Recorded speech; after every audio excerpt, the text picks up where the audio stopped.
Oíche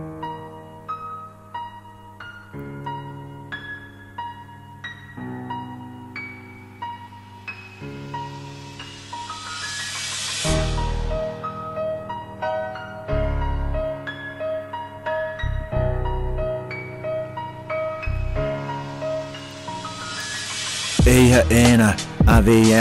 Bhí Jimmy ag dul I gcóir ceann is Istigh sa phub a chairde go léir a hahan an craic leis bhí sin soiléir a chairde Billy I dtrioblóid arís ach Sheas Jimmy suas dá Billy bís ban chéile maith a Dílis is foighneach chéile leis na Páistí is Istigh a choileach Páistí a géirí an mhaidin da gcionn ach bhfuil daddy a Ghrianna gcionn a bhfuil gan an cúis ar son na tíre sin an dúis duine lách úsol séir a grábhar John Magrabet a bhí siad beabhar is Istigh a Jasper Palace curí is chapsúí thug Jimmy arigid don na lads cruí a din a grábhar fear cinálta gráda van go spirit dalta ag siúil a bhhaile a gafa ina smaointe níocha sé an car ag gceabháil timpeall Páistí a géirí an mhaidin da gcionn ach bhfuil daddy a Ghrianna gcionn a bhfuil gan an cúis ar son na tíre sin an dúis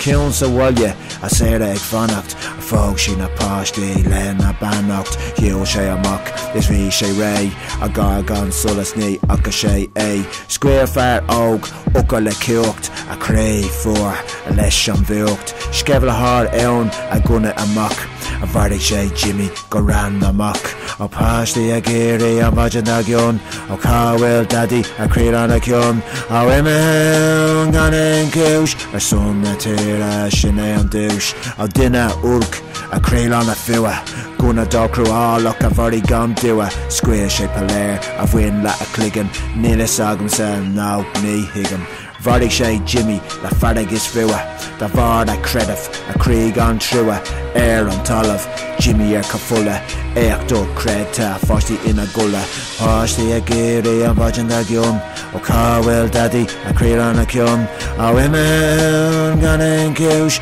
ar son na tíre sin an dúis Vasca il ar bhóthar fórlia a marabh ar son céird áda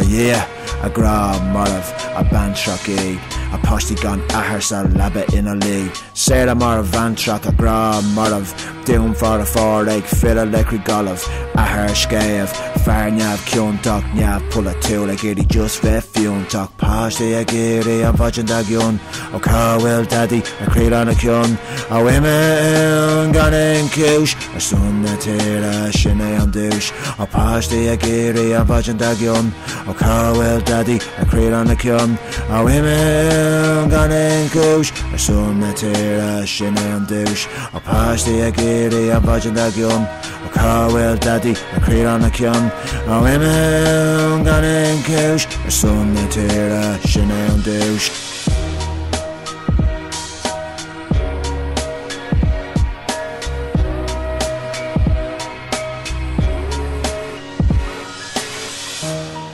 Adnéad a chara a grí a chéine ar scá chéile a bharan na déine.